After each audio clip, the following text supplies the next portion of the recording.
sais, pour s'épanouir, les plantes ont besoin de 3 éléments: l'eau, la lumière et des nutriments. Vers le 8e millénaire avant Jésus-Christ, les hommes ont compris ce concept et appris à cultiver les plantes. C'est l'apparition de l'agriculture. Des solutions ont dû être trouvées pour apprendre à cultiver en polluant le moins possible.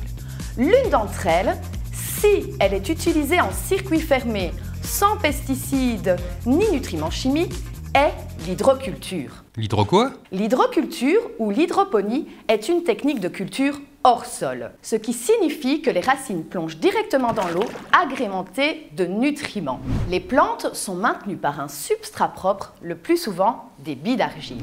Cette technique qui ressurgit à notre époque où l'écologie est vitale pour la survie des êtres vivants aurait été inventée par les Aztèques, un peuple du Mexique, vers 1200 avant Jésus-Christ. En termes de développement durable et de respect de l'environnement, l'hydroponie a de nombreux points positifs. Le recyclage et l'économie de l'eau, l'usage de nutriments qui peuvent être fabriqués maison comme le purin d'ortie, le non-rejet des déchets dans le sol, la limitation des maladies et des parasites qui peuvent être très nuisibles pour tes plantes dans le potager. Mais le plus important est la croissance rapide des plantes, ce qui permet de cultiver de manière plus densément et surtout de nourrir beaucoup plus de monde.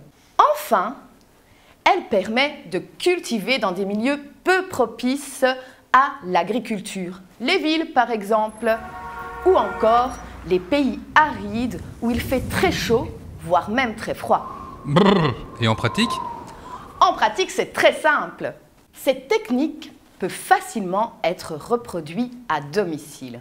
Pour cela, il te faut des tuyaux en PVC et des coudes pour pouvoir les assembler, une pompe pour faire circuler l'eau et un tuyau, une scie cloche pour faire des trous, une bassine d'eau et de l'eau bien sûr, du substrat, des éléments nutritifs et enfin des boutures de plantes ou des graines pour pouvoir les cultiver. Mais je suis pas bricoleur, moi. No souci, mon ami, tu peux vraiment facilement reproduire cela sur un appui de fenêtre bien baigné de soleil dans ton appartement. Il te suffit de placer des boutures de toutes sortes de plantes dans des récipients opaques pour que les bactéries et les algues ne se développent pas dans l'eau et sur les racines. Ok, et si je ne veux pas ajouter de nutriments achetés dans le commerce et encore moins pollués? Eh bien, j'ai une solution. L'aquaponie, c'est associer l'élevage des poissons et la culture des plantes. Les poissons mangent les nutriments formés par les plantes, comme les lentilles d'eau par exemple. Ils les digèrent et rejettent ces nutriments dans l'eau qui sont ensuite à nouveau absorbés par les plantes. La boucle est bouclée, zéro déchet, zéro pollution et le tout dans ton assiette.